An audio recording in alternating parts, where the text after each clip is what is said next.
I don't believe that we should ever have a good money again before we take the thing out of the hands of government. Welcome back, everyone. We're Simply Bitcoin. We break down the news, the daily fail, meme review, software releases, hardware releases, and the websites by plebs. Joining us today, fellow Bitcoiner that likes to yell at people on the internet and co-host of Block Digest, we've got Shinobius joining us. But right now, we are diving into the numbers. Let's do it. Number time. Brought to you by Bitcoin 2022. It's going to be the largest Bitcoin conference ever, hosted in sunny Miami Beach, Florida. The speaker list is crazy. Recently announced Jordan Peterson, Naeem Bukele, Michael Saylor, Saifedean, Adam Back. It'll be absolutely bonkers, and you can take advantage of the link down below for 10% off your tickets to Bitcoin 2022. At the time of this recording, the block height is 723,812. The Bitcoin price, 40,660. Chain rewrite days, 703. Total public lightning capacity, 3,459.35. I'm pretty sure that's a new all-time high, Nico. Anyways, Moscow time, 24:59. Blocks to the halvening, 116,188. And the Samurai Whirlpool unspent capacity is 4,373.47. And for the people who don't know, this is the new metric that we've added. And Samurai Whirlpool is a collaborative spend or coin join service.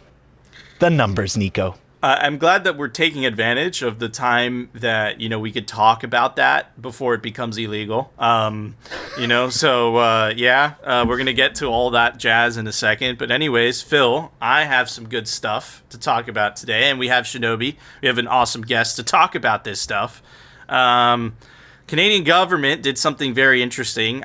This is one of those things that was like an unintended consequence. I think that they thought they were trying to get something. But anyways, let me give everybody some context once I figure out how to share the screen. Here we go. Okay, this is a tweet by Marty Met. This is, I think her name is Friedland something, right? She's the finance minister. Let's hear what she has to say, and then let's see what the unintended consequences were of this. This is really scary, but let's watch the video first. So you're confirming that accounts have been frozen, both personal and corporate, but you're not releasing the information. And the actual follow-up is, I'm just wondering whether the bank accounts will be targeted of individuals who donated to the Give, Send, Go and the GoFundMe campaigns. Are they considered designated people under the Emergencies Act, meaning that their credit cards could be cut and financial services are targeting them as well? Okay, so the names of both individuals and entities, as well as crypto wallets, have been shared by the RCMP with financial institutions, and accounts have been frozen, and more accounts will be frozen. Crowdfunding platforms and payment service providers have started the registration process with FinTrack. In terms of the specifics on whose accounts are being frozen, you now have the regulations. The financial service providers have those regulations as well, and they, working with law enforcement, will be making the operational decisions.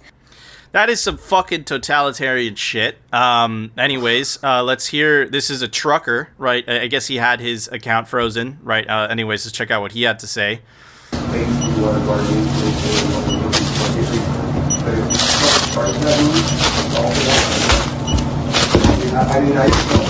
I'm not even the guy that does strategy. I don't do vehicles. I just share with operations and I can buy the strategy that's given to me.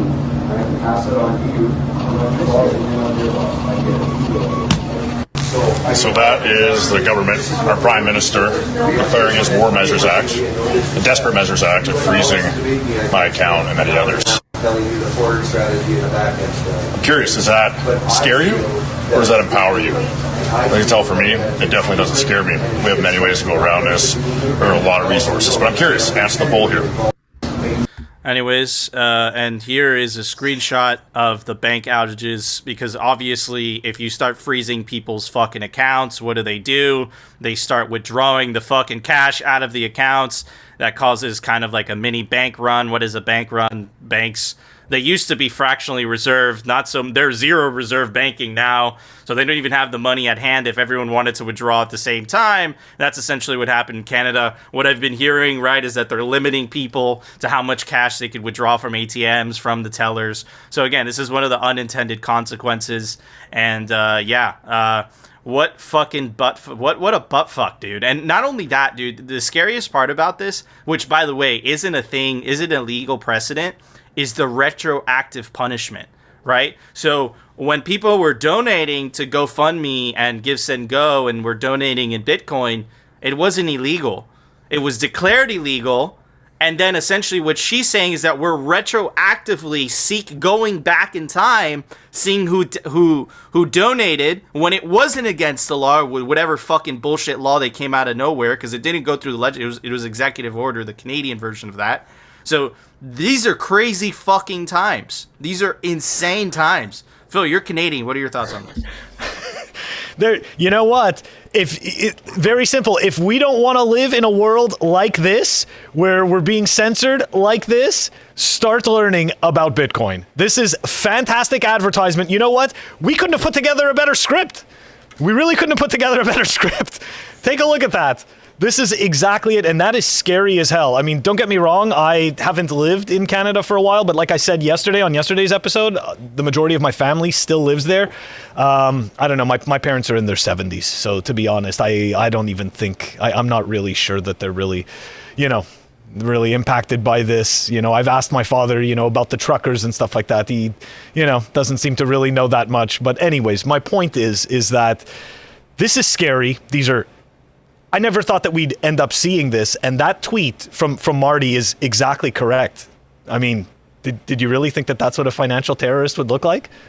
No, I didn't think so. She had a fucking smile on her face, She was smirking. She was smirking. She was like, about it. Yeah, we're going to ruin people's lives. Why not? Yeah, what a fucking crazy... All she's going to do is cause people to innovate. They're going to get frustrated. They're going to innovate, and they're going to circumvent and create an ecosystem outside of these people's control.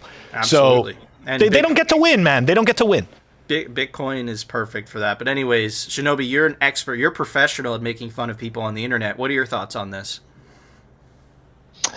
I think she's just taken out the fact that she can't really control what her husband's doing at home, on the whole country. It's, she just yells and yells and yells all day, and he never listens. So just all candidate. Yeah, dude, very fucking good point. I agree with that. Do you think she's frustrated? Is that what it is? I see it. She's frustrated at home. I think Shinobi has a good point. And she's taking it out on everybody else. Bitcoin fixes this. It's that gleeful look. Like, somebody finally has to listen to me. Kind of makes a good point, right? Totally. She's like, pretty much her smile dropped when she had to answer the questions. She was like, she was all happy. She was like... Like, wait a second, what? What's next, bro? Yeah. The fucking camps? Like, what the fuck is wrong with these people, bro? These people are nut jobs, man. This is fucking crazy shit. I think it's important to contextualize this with 2 years ago, where we literally had bands of people all over the world just smashing things, burning shit, like destroying property and attacking people. That was a peaceful protest. It was a peaceful, Shinobi. but it was a peaceful protest. Okay, what the bounce houses with kids is unacceptable. Unacceptable. Kids can get hurt in those bounce houses. It's terrorism. But it's like look at that comparison. Who the government protects and who they persecute, and think about why they're doing that. Because one of those groups is already dependent on them. Yes. The other one isn't yet. Shinobi brings up a great point, and I just want to add to it, right? It also depends on who's funding the protest and whether it's government sponsored and approved or not. So it all depends, right? Like the truckers, they're standing up for freedom. That's not really a government sponsored item. It's absolutely maniacal, these people, and the funniest part about all this is that these are the same people that want you to use their central bank digital currencies. These are the same fucking nut jobs that are just like, you could trust us. Like, I don't know. Just saying. Anyways, Nico, they're not going to do anything bad. They're not going to do anything wrong. Look, they don't abuse their power. Okay, we can see that. Okay, but to be fair, because we have to be fair here. Yes. How much do you think this is because, Trudeau is related to Castro? Do you think it runs in the family, this totalitarian communism? Do you think that has to do with it? Is that a thing? Or am I just talking shit? Dude, it's not just that. It's his stepdad, too. Like, I think the last time the Emergency Powers Act was used was by his father to put down an attempted rebellion in Quebec. Wasn't it? It's both sides. Interestingly enough, though, and to your point, Shinobi, which is really strange, right? Even though he did that, for some reason, he was very well liked and respected, which is really odd. Which, anyways, as I've seen, is kind of what gave rise to his son being able to get into the position that he got into so young, and so incapable. They put people in camps at the end of that, too. They put people in camps. Is this where you think this is going, Shinobi? Because I don't see any other outcome. Like, this is, look, if you study history, it's going to escalate. It's gonna escalate. Who backs down? Clearly, right? And I want to highlight this fact, right? Is that the Bitcoin thing scared the living shit out of them, right? And that actually led to a response by the U.S. government, which we'll get to in the news segment in a little bit, because she specifically mentioned and cryptocurrencies, right? And then we covered on yesterday's show, if you watched it, right, where it was so funny, our Royal Canadian Mounted Police or whatever released a list of Bitcoin addresses. They can't do anything about it, right? But it's just, this is... I don't know where this is going, but take your Bitcoin off of exchanges. That's all I got to say. But anyways, Phil, it's time for the Daily Fail. Brought to you by Amber App. Check them out, amber.app. It is the easiest way to buy Bitcoin, a Bitcoin stacking app by actual Bitcoiners. Low fees, fair spreads, smart automation. The link is down below. Amber, the smart way to stack sats. All right, we're gonna pivot from some serious fails, right? We're gonna pivot from what Nico just went through in the numbers. We're gonna pivot to a little more lighthearted, but still terrible fails. I'm gonna start off with something quick here. I love Rudy Havenstein's account. I find it so entertaining, and he always comes up with these juicy bits of information. Anyways, let's take a look at this tweet. My first experience with crypto carnage was with Lehman Coin.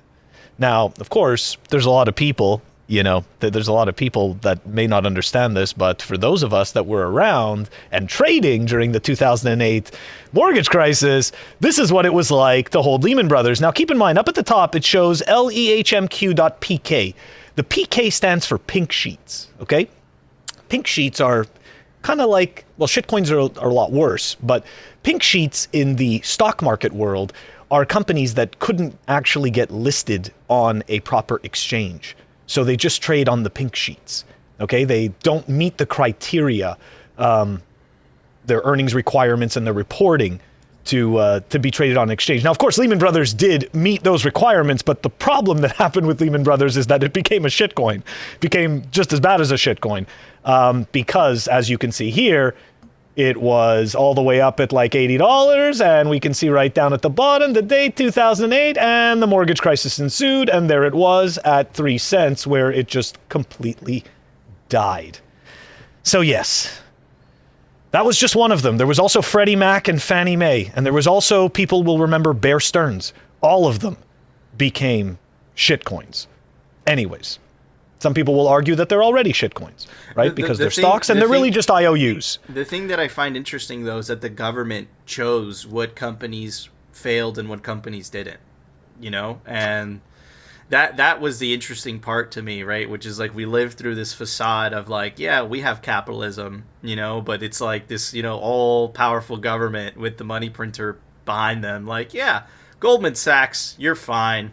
AIG, no, you're not good. Bear Stearns, and it happens to be that the Treasury Secretary at the time was part of Goldman Sachs. Like he was at Goldman Sachs. Like he was part of Goldman Sachs. So Goldman Sachs, got the bailout, right? But Bear Stearns, which happens to be a competitor of Goldman Sachs, they fucking crash and go to zero. It's just the fucking amount of corruption and this facade of capitalism, right? It's just such fucking bullshit. Anyways. Oh yeah, and don't get me wrong, that's why they call it government Sachs, right? Because you go from working at Goldman to the government, usually the Treasury or the Fed, then you go back to Goldman, or you do speeches for a while and then come back to the Fed. It's it's kind of a revolving circle jerking door. Anyways, dude, you gotta love when Clinton repealed Glass-Steagall to let consumer banks take consumer deposits, put them in highly speculative investments, and then create a government-mandated program to encourage home ownership amongst an entire group of people that can't afford to pay that mortgage, inflated the whole market, crashed it, and then picked who gets to survive. And you're absolutely right. And what ended up happening, right? Giant companies like BlackRock have been buying depressed real estate from that time. Been doing it for years. I mean, really, if we zoom out, an argument could be made that more corporations own homes, or I should say there's an increasing number of corporations that own homeland, so to speak, rather than, quote unquote, industrial land. Anyways, that's pretty scary stuff. I wonder why they're buying all that up. I wonder why BlackRock's buying that up. It's almost like they want to lease it out to us. Dude, you will own nothing and be happy. No, come on. They never said that. Remember, they've been putting out all this press that's made up by us, right? That's made up. We never saw them say that. Remember? Even though we have it actually in a recording of one of their YouTube channels from the World Economic Forum saying it's fake. Fucking people are bad shit. Anyways, opt out with Bitcoin, bro. World. Opt out with Bitcoin. You have to deal with political money. Anyways, okay. What's the next one? All right, let's move on. This is a tweet from Eve. That's right. We're going to dive into the NFT shitcoinery. I'm apologizing to Shinobius, right? Because this is something that we've learned from doing the Daily Fail. We come to a point where Bitcoiners have gotten offended by us going through this because it really is crap. And I do apologize in advance, okay? The highlight, though, was when we had fucking Adam back on the show, right? And then Phil had the audacity and the nerve to make him sit through this shit. And Adam back said, I think 4 words. He said 4 words to the fucking fail, Phil. It was great. It was the best 4 words ever. But yeah, anyways. Yeah. So now we warn our guests. Yeah, we warn the guests. So there's your warning. Here we go. The worst part, though, is that the audience enjoys this the most because of how uncomfortable the guest and I get. And Phil was enjoying it the entire time. Yeah, this is hilarious. Okay, so here we go. Let's dive in. This is a tweet from... Sorry? Yeah, no, it is funny for me. I mean, this is... Hey, look, there's got to be entertainment, right? There's got to be something at the end of this shitcoin rainbow. We at least need to make people laugh. Okay, here we go. So this @FT article on NFT is pure comedic gold. In the same way we went from autocracies and feudalism in our real life to democracies, the same thing is happening in our digital lives. Yes, let's create something meaningful out of NFTs. Here we go. I think they're right. I really do think they're right with this one. Like, we went from an intelligent group of people running everything to like different intelligent groups of people, fighting over who's going to run everything, to like mobs of morons calling the shots. Yep. I think that this is spot on. I agree. That part of it is spot on. Did you ever see that like Indian guru video where like he says it so slow and so well? He's like, you see, the problem with democracy is that people are retarded. Have you seen that fucking video? It summarizes exactly what Shinobi's talking about, right? Which is this idea, look, Bitcoin ain't democratic, bro, okay? And it's much better that way, right? But anyways, yeah. Yeah, it avoids mob rule. Okay, so here we go. Let's dive into some mob rule logic, okay? Here we go. Some NFTs can operate like participatory art experiments where buyers can get involved in creating new art together. The art is not static, it's a story being told, and that to me is the most interesting use of the technology. Field is one of the new breed of investors on the West Coast in the burgeoning digital art world. I always pay attention to the wording, right? And I always have to call it out. You notice that they call them investors and not speculators, right? But really, they're speculating, and really, they're gambling, okay? But it's okay. We're going to call them investors because somebody has to buy this useless crap, and they may as well feel good about themselves at the end of the day, right? Here we go. It comes as the wider market for NFTs, essentially digital ownership certificates registered on an immutable blockchain. While there are many emerging use cases for NFTs, such as establishing royalties for music, typically NFT PFPs, which are profile pictures, are avatars of human or animal faces, from cats to penguins to apes, and the most popular cost and trade at hundreds of thousands or millions of dollars. I just want to outline right here at the beginning here that NFTs could possibly get used as royalties for music. Make no mistake. People want to get paid in a currency they can use, not some shitcoin that represents ownership that isn't tied to anything. This is nonsense crap. Anyways. All right, I'm continuing on here. Look at those pictures, bro. Oh yeah, no, this is art. This is art, Nico. We just don't understand. Looks real to me, bro. This is, you know what? It's shaping art in dimensions we just don't understand. Oh, we just don't understand it. All right. Collectors describe one of the most prolific collections, the Bored Ape Yacht Club, as having a fraternity-esque quality to it. When users buy their cartoon primate for at least six-figure sum, they typically take to Twitter, writing that they've aped up, or using the hashtag #ApeFollowApe to encourage others to follow them online. Indeed. There are numerous dangers to entering the fast-paced and freewheeling world of NFTs, which does not offer consumer protections. Tegan Klein, co-founder of crypto group Edge and Node and former investment banker at Bank of America, warns investors of big hacks and the highly engineered scams that are emerging in the NFT sector, such as rug pulls, where founders make off with funds. We need to check ourselves not to become greedy and stay educated on the types of scams out there. If it seems too good to be true, it is. That's right. Selling JPEGs online for millions of dollars is too good to be true, and it isn't real. And thinking that you own those JPEGs is also complete imagination. Anyways, investors in the space continue to face pushback from the mainstream art world. There are critics who argue that NFTs are worthless JPEGs that can be copied. Therefore, the market is boosted by false scarcity. An NFT does everything that traditional art does, but better. Other than being able to hold it in your hand, it has color, range, movement, provenance in a way that doesn't exist in real art. That's right. They said it right there. In real art. Okay, now let's go back to this, right? The NFT does everything that traditional art does, but better. There's traditional artists that feel a little differently about this. Actual artists that are making quote-unquote real art, that they don't necessarily feel the same way. Let's dive into this article here. Huge mess of theft and fraud. Artists sound alarmed as NFT crime proliferates. Van Barley is a popular digital artist with millions of followers on social media. She's one of the growing number of artists who have had online images of theirs stolen, minted as unique digital assets on a blockchain, and offered up to trade in cryptocurrency on the NFT platform OpenSea. OpenSea has grown at a dizzying pace and is now valued at $13 billion, but amid its spectacular rise, the company is doing far too little to prevent the trade in fraudulent NFTs. Some artists charge and is placing much of the burden of policing art fraud on the artists themselves. That's right.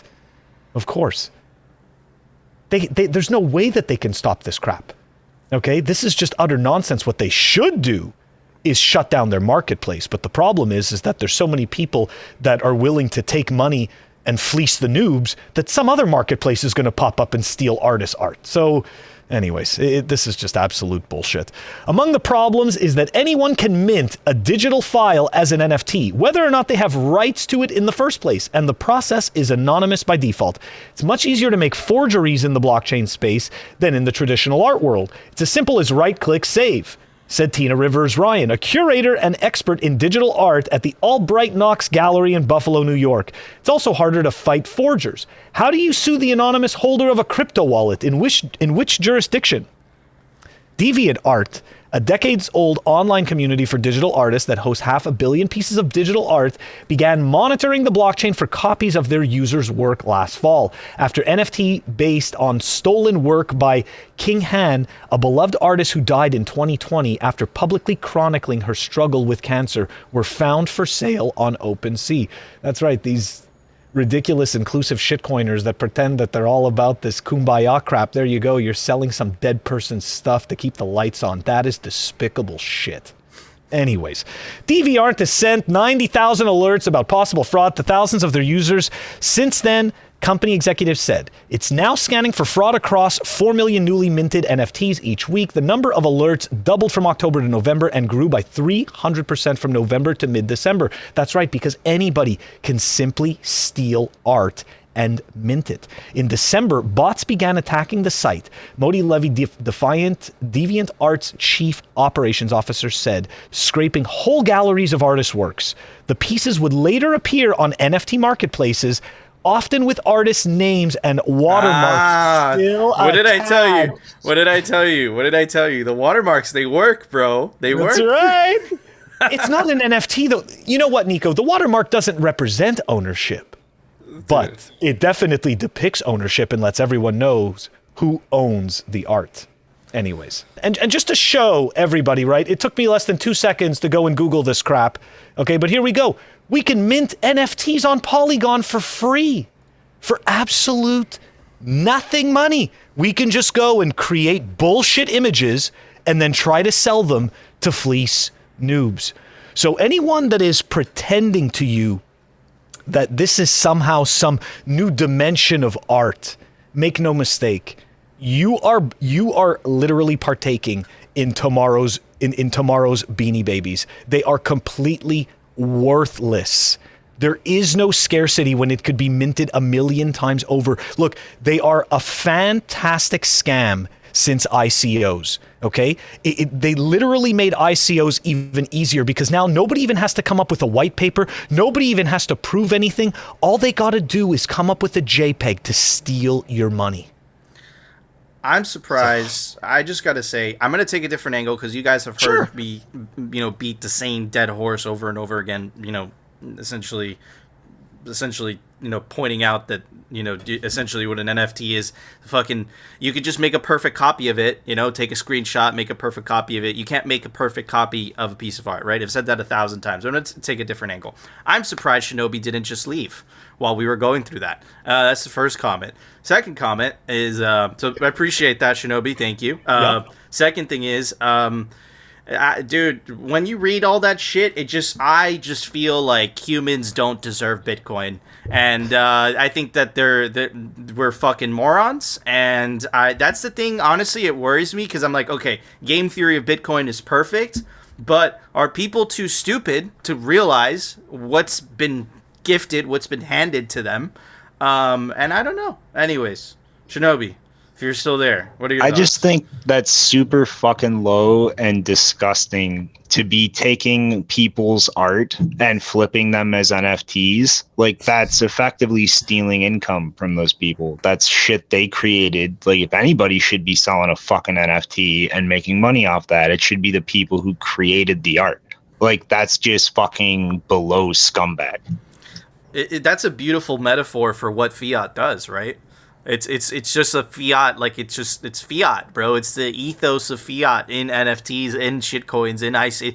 It's the NFTs are the ICOs of this cycle, and it's just totally. It's just total bullshit. But again, it's total hype, and they get all those celebrities endorsers to just pump that shit out, and yeah. Anyways. Just be glad, Shinobius, that you weren't here for BitMouse. Oh, that was bad. Just be glad you weren't here for that review. You made Greg Fawcett. I don't even want to know. He made Greg Fawcett through, what was it? Oh, that was hell. Injecting a Bitcoin private key into a fucking mouse. That's what Phil wanted to cover. Anyways. But wait. And then there's a token attached to it. What? Yes. Yeah. It was because you can't do that without a shitcoin. Dude, I wanted to tear my eyes out. Literally, I'm like looking. I'm like, Phil, what the fuck are you doing, bro? Anyway, but it was entertaining. People liked it, of course, because anyways. They wouldn't let me speak the rest of the show. They actually wouldn't. I went to go give my opinion, and Nico was like, "No, you're done, bud." Hey, Dude, I mean, what the fuck is somebody doing with mice? Like, dude, you got to get a sea turtle. You got to flip that thing upside down and scratch one word and the number of the word into the bottom of the shell and let it go. They live like 100+ years. A mouse? That's not a fucking secure place to store your Bitcoin. Get 12 fucking sea turtles. Let them back out in the ocean. This is a joke. It's a joke, by the way. It's a joke, YouTube. Okay. But yes, turtles a lot more durable than mice. It's fucked up. Did that mice agree to that? Anyways, getting sidetracked. Phil, it's time for the Daily Meme Review. Brought to you by Citadel 21. It's the best Bitcoin cultural zine. Has stories, articles, comics by toxic Bitcoiners. Actual pleb signal in this zine. Definitely get it. And they're scarce. There's only 1,000 copies made per volume. Get your print of Citadel 21 today. All right, everybody. Now that we're done talking about mice and turtles and NFTs, let's check out the meme review. This is the power of Bitcoin, right? It's really giving Nayib Bukele and the people of El Salvador a lot more power. You know, they feel comfortable to, you know, make fun of the American empire. I think this meme perfectly represents that. It's Uncle Sam, you know, Nayib Bukele sitting on a Bitcoin throne. You know, it doesn't really represent what Bitcoin's about, but I like the meme. Please, Bitcoin will destroy us, begging it, right? Here is by Bitcoin or whatever. This is Canadian. He's responding. This is a power of memes, by the way. Canada Federal Police Force demands regulated financial firms cease transacting with Freedom Convoy and Bitcoin addresses like we reported. Governments, how to stop Bitcoin. You can't. Crying. Again, simplifying, that doesn't mean they're not going to try. We're going to get to that in the news segment. Here's Honk Hogan, right? Responded to what we covered during the numbers. Bank run Bitcoiners, Canadian freedom lovers, their hair stands up. Absolutely hilarious. Moving on to the next one. Ghosts of Stony, Canada, hyperinflation, ban 34 Bitcoin addresses. Highly accurate. That's what happens. This is by Ramtus. When you have to get ready for work so the government can steal half of what you earn. Very accurate. It's from Rick and Morty. Very accurate. Last but not least by Cedric. If you keep them busy with basic needs, they will forget about the freedom that they lost, right? And here again, you know, they're going for the thing that cannot be named, the stimulus. And, you know, this is what I was talking about when we were talking about the NFTs, right? Is that like, yo, there's literally a golden goose given. People are just like, no, it's the stimulus. Let's put those $1,200 into a picture of a fucking monkey, right? Anyways, for that, I'm going to give it this next gen. I don't know if I could do that. I'm going to give it this mouse for my PC. Yeah, a mouse. Does the bottom have LEDs? It has a... Or it just has the LED wheel? No, it has... Look, there's a button that you could press. It spins, like, infinitely, and then if you press it, it stops. But there's nothing on it that lights up? Yeah, look, this. I can change Okay, good. Okay, I'm just making sure that's a light up logo. Okay, good. Yeah. You need the proper light up stuff. Yeah, it just makes it all more fun. You could also change the color of it too. It's one of those things. Like it has a little like, you know, UI on the computer. You could like, you know, change it. I like it. It's a good mouse. It's a good quality mouse. Anyways, what would you? Speaking of mouse, right? We speak a lot about mouse today, right? That's why not related. Not related. Yes, it is. It's connected. Okay, but I am giving it because you know what? Those were fire memes. So I'm going with the Bitcoin magnet from Quinn Solo. That's right. He makes these wooden cutouts. Does all kinds of cool stuff. Anyways, Bitcoin magnet. Good score. Anyways, Shinobi, what would you give those memes? I don't know. I'm not gonna lie. An empty McDonald's wrapper. I was not really impressed. An empty McDonald's wrapper. That's a good score, I guess. A mouse or mice and Bitcoin. Where's the edginess? Where's the crossing the line? Where's the risking getting banned from Twitter? Like, these are the qualities of good memes. Dude, listen, we get our memes from the Simply Bitcoin Telegram group, which you should definitely join right now.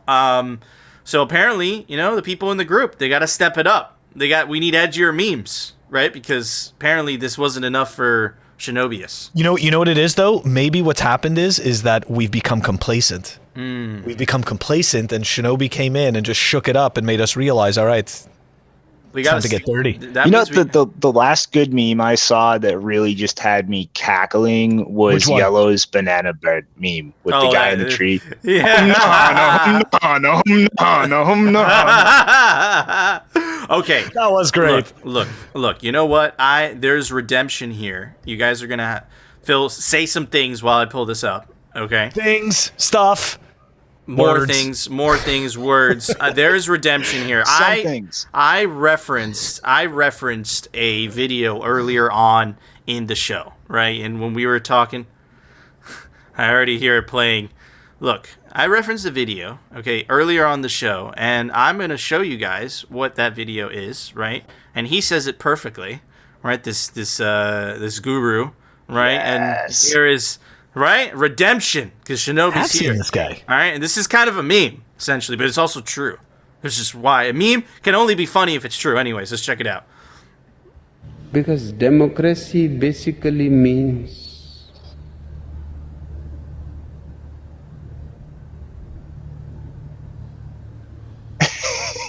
government by the people, of the people, for the people. But the people are retarded.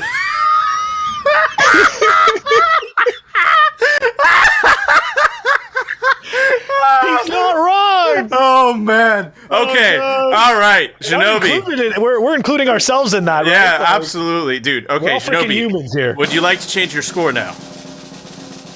A loaded open time. Ooh.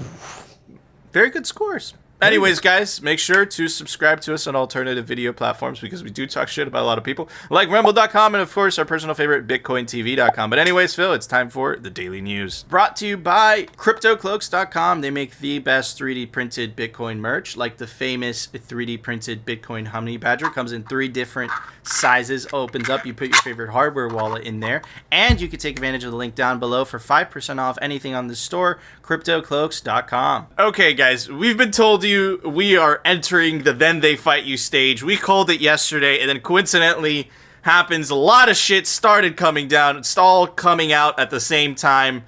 That's not a coincidence either. What happened with the truckers, right, I think really scared the living shit out of a lot of people in government. Because they realized essentially that their systems of control that they spent so long building could be easily circumvented. So we had an announcement today from the Biden administration essentially saying within the next 2 weeks, they're going to release an executive order on how to, quote unquote, regulate crypto, right? We covered it earlier. It was a matter of national security. This came out on the same day, right? FBI to form new digital currency unit as Justice Department taps new crypto czar. Like, check out the language. The U.S. Justice Department has tapped a seasoned computer crimes prosecutor to lead its new national cryptocurrency enforcement team, announced on Thursday that the FBI is launching a new unit for blockchain analysis, and check this out, and virtual asset seizure. The creation of the virtual asset exploitation unit, very interesting wording, at the FBI comes on the heels of the Justice Department's largest ever financial seizure. And that, what they're referencing is the Bitfinex couple. Very suspicious that they kept 100,000 Bitcoin on the cloud. I don't know what to think of that. But anyways, the big elephant in the room was this. This really fucking shows the cards of what the U.S. government thinks of you, what the U.S. government thinks of the world. Anyways, this was an announcement by a group of senators. I might add it was a bipartisan announcement. It's from the United States Senate Committee on Foreign Relations. The U.S. Senators Jim Risch and Bob Mendez, ranking members and chairman of the U.S. Senate Foreign Relations Committee, and Bill Cassidy today announced the accountability. What the fuck is this? Accountability for Cryptocurrency in El Salvador Act. Legislation requiring the State Department report on El Salvador's adoption of Bitcoin, a cryptocurrency as legal tender, and a plan to mitigate potential risks to the U.S. financial system. Check this out. El Salvador is a tiny country with a very small GDP, and the fact that they're reacting this goddamn hard tells me that they're fucking petrified. Anyways, El Salvador adoption of Bitcoin as legal tender raises significant concerns about the economic stability and financial integrity of a vulnerable U.S. trading partner. Oh, like they care so much. In Central America, said Rish, the new policy has the potential to weaken U.S. sanctions policy and empowering maligned actors like China and organized criminal organizations. Our bipartisan legislation seeks greater clarity on El Salvador's policy and requires administration to mitigate potential risks to the U.S. financial system. Now, I'm going to read this twice the last time, and I'm going to read it normally the first time, and then I'm going to read it what I highlighted the second time, okay? El Salvador recognizes Bitcoin as official currency, opens a door for money laundering cartels, and undermines U.S. interests, said Dr. Cassidy. If the United States wishes to combat money laundering and preserve the role of the dollar as a reserve currency of the world, then we must tackle this issue head on. Now I'm going to read it, just the highlighted part. El Salvador recognizing Bitcoin as official currency opens a door, undermines U.S. interests. To preserve the role of the dollar as a reserve currency of the world, we must tackle this issue head on. See, if you take out all the mumbo jumbo, right, it reads completely different. And again, why is this happening? Because they're fucking scared. Here is Nayib Bukele's actual reaction to this. Okay, boomers. He's totally right, by the way. You have zero jurisdiction on a sovereign, independent nation. We are not your colony, your backyard, or your front yard. Stay out of our internal affairs. Don't try to control something you can't control. And again, why are they releasing all this? Because they saw what was happening with the fucking truckers. Okay. Anyways, moving on to this. And here's the hypocrisy of it, right? And this is beautiful. The power of social media, power of the internet. Here, let's check out what Joe Biden had to say. Nations have a right to sovereignty and territorial integrity. They have the freedom to set their own course and choose with whom they will associate. As long as they use the US dollar. He left that part out. All the other shit, yeah, as long as they use the dollar, then it's all fine and dandy. All right, last thing, which is a point of contention, right? We knew in the beginning of the year, we did an episode of it, that El Salvador was not self-custodying their Bitcoin. They were using some type of American company, which obviously, if they're releasing this shit, right, it makes them extremely vulnerable. Here is a tweet by Nick Can't Mine, friend of the show. Please take custody of El Salvador's Bitcoin keys so nothing bad happens. Here is Ghost Nakati. I think Exxon fixed that. And then here's Samson Mao, right, chief science officer of Blockstream. There's nothing to worry about, right? And I know that Samson has been very involved with the volcano bond, and he has a lot of pictures of Nayib Bukele. So again, this is the then they fight you stage, right? This is the nation state freaking the fuck out that, we've been talking about this. We've been hammering this point in that this day was going to come. We didn't think it was going to come so soon. And yeah, look, at the end of the day, Bitcoin, it takes away power from the mob. It takes away power from the federal government. It takes away power from the state, right? To essentially manipulate people through monetary policy. Bitcoin gives people a way to opt out, right? And in this case, right, it's this nation of El Salvador stepping up to the plate, and they're saying, listen, I don't want to deal with your systems of control. Fuck that shit. I'm just going to, opt out into Bitcoin. And I suspect, especially the poorer countries that least benefit from the legacy financial system are going to follow suit. They're going to say, look, it's a lot brighter over there. I'm going to follow. I think the U.S. government is starting to see it. And I think that especially if you live in a country that most benefits from the legacy financial system, like the modern welfare democracies, really, like the United States, UK, Europe, really, they're going to try to fight to keep the power of the money printer alive as much as possible because they have these giant bureaucracies that depend on that shit, right? So I think it's going to be a hell of a fight. I'm bullish on the U.S. because of how the government is structured here. Individual states have tremendous amount of sovereignty. So I see Texas, Florida, Wyoming becoming little Alamos, really. That's not just my opinion. I heard when Jeff Booth was on the show, I asked him directly, do you think it's going to become illegal in the United States? And he said specifically, no, there's going to be a revolution. What they're going to try to do, though, initially, the first avenue of attack is they're going to try to ban self-custody. They're going to essentially make self-custody this evil type of thing. They're going to try to capture it, right? And I think a lot of NPCs feel comfortable keeping their goddamn crypto NFTs on Coinbase, right? And again, the best, most powerful feature of Bitcoin is self-custody. You have Congressman Warren Davidson already trying to get ahead of the curve. He's trying to pass a bill essentially to prevent the U.S. government from, banning self-custody. Then you have also Senator Cynthia Lummis that is also suggesting a bill to ban the U.S. government from releasing a central bank digital currency. I told you guys this is going to get hairy. You're going to have to pick and choose between Bitcoin and freedom and slavery and central bank digital currencies. That moment has arrived a lot quicker than I thought it would. Phil? As you were reading through that, I really felt that we were just essentially experiencing what the adult version, or the adult/government version is of a kid whose friend isn't playing with him, so he goes to tell on his friend to his parents. He goes, I'm going to tell on you that you're not playing with me. And that's literally what I feel like we're experiencing. I mean, are you kidding me? The absolute hypocrisy. Well, we got to nip this money laundering in the bud. Bros. It's always that's the thing. Money laundering, terrorism. Money laundering, terrorism. Like, shut the fuck up. They own the rails. Okay, so let's not be full of shit, right? They own the biggest rails for transferring money. We've already shown time and time again. Plus, we've had the KYC expert on here, Ron Paul, who explained how much of those quote unquote rules that they put in place, right? How much that they actually help. They don't. Less than 0.1% of the money is recovered. I don't even remember what the numbers are, but they're absolutely ridiculous. And we've said this before. They're wasting our time and our money on this crap. And the problem is, I know that we always go back to the whole, Bitcoin fixes this, but it does, because these people are just so narcissistic and just so completely insane that they're going to continue to print the money in order to fund these absolutely ridiculous laws, these ridiculous causes.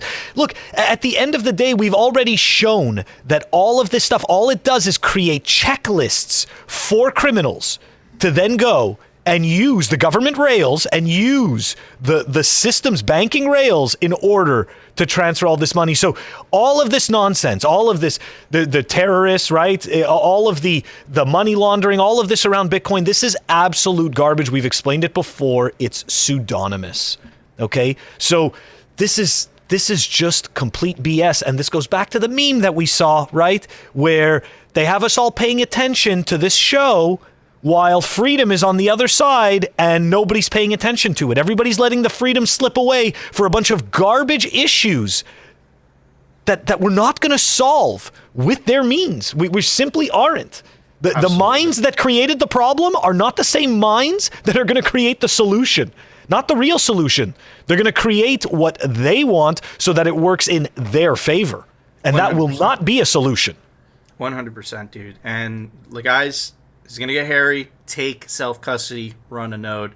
Shinobius, you've been seeing this play out as much as we have, right? You like to hang out on Twitter, make fun of people. What are your thoughts on all this, dude? I'm glad that you came on this episode. Yeah. And all this was when we were covering this.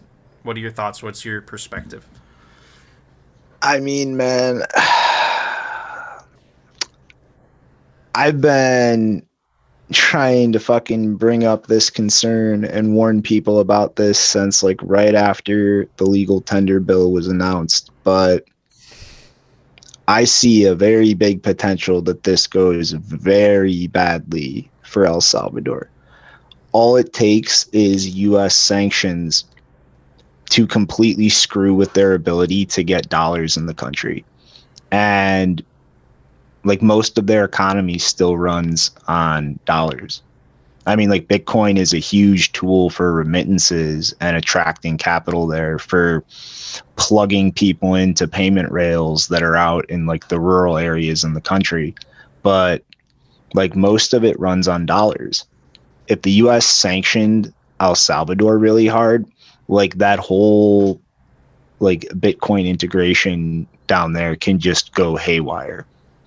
Like if they can't get dollars, then ultimately after a point, if Bitcoin becomes the only thing getting money into the country, they eventually run out of dollars to redeem for people who don't want to hold that Bitcoin. Mm-hmm. And the entire structure of the bill just blows up. Yep.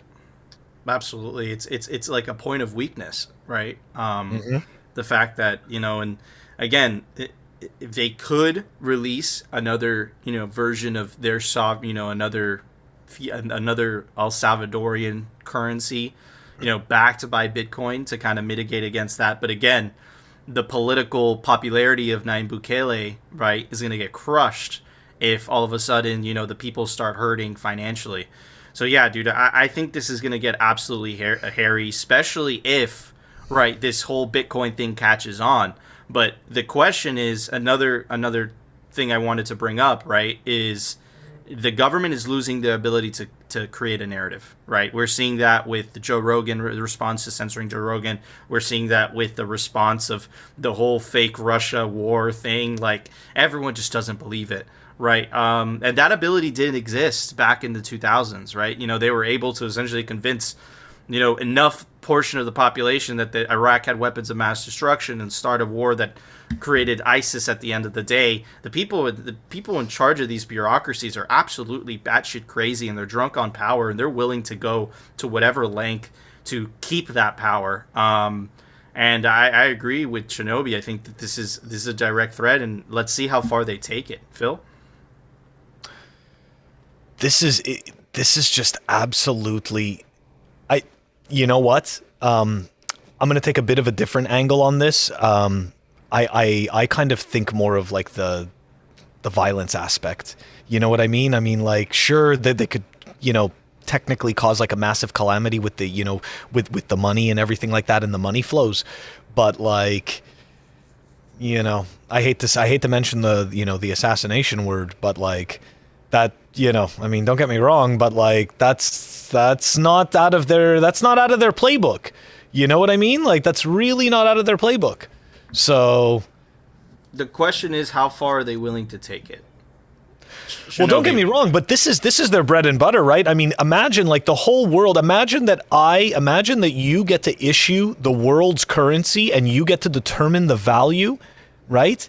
And imagine that you're the country put in place to, quote unquote, be the police for that money spigot.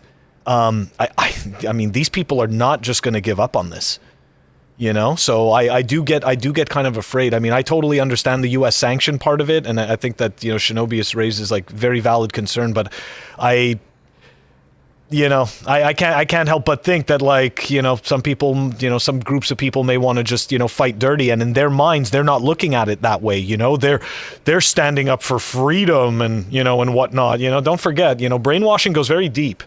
Absolutely. So I don't know, it's scary times, man. This is weird stuff. It totally is. Shinobi, do you have any closing thoughts?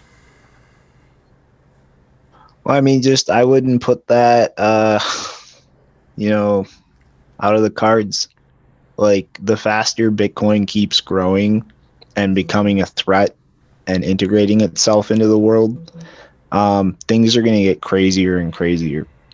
And if things really just domino fast, probably going to get really fucked up for a while. How do you think people could protect themselves from that, Shinobi? Bitcoin, food, water, guns, and bullets. Yep. Yeah, absolutely. Right.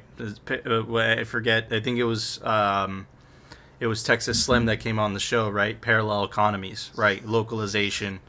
Yeah, get out of cities. Mm-hmm. It's gonna get hairy. I definitely agree. Take self custody, run a node, and we'll try to stay on top of it. But anyways, Phil, there was an open source software release today. Why don't you tell everybody about it? Software releases. Brought to you by CipherSafe. Check them out, cyphersafe.io. It's the best place to store your Bitcoin seed. The Cypher Wheel or the all-new Cypher Grid comes complete with punch tool and tamper-resistant wire. We've got Umbrel version 0.4.14 that was released. It is down below in the show notes. Guys, you know the deal. Rain or shine, we post unless we tell you otherwise. Don't forget to check us out on our audio-only platforms. We're talking Apple Podcasts, Spotify, and Anchor. Awesome. Thank you, Phil. Guys, if you like Phil and I's threads, we wear them every day. We wear different sweaters. You can check out Represent. The website's down below. And you can take advantage of 15% off anything on the store. And I also want to give a very special shout out to our awesome guest, Shinobius. You know, give him a follow at Brian_trolls on Twitter. He is a professional shit poster. He likes to talk his shit with people on Twitter. I like his account. You should definitely give it a follow. Guys, that was the show. If you enjoyed the show, you know what to do. Smash that like button. And of course, if you want to continue hearing the Bitcoin news from the plebe perspective and the catastrophic fails of these world governments, these nation states, definitely consider subscribing to Simply Bitcoin, and we'll see you on the next one, guys. They're not laughing anymore. We've entered the then they fight you stage.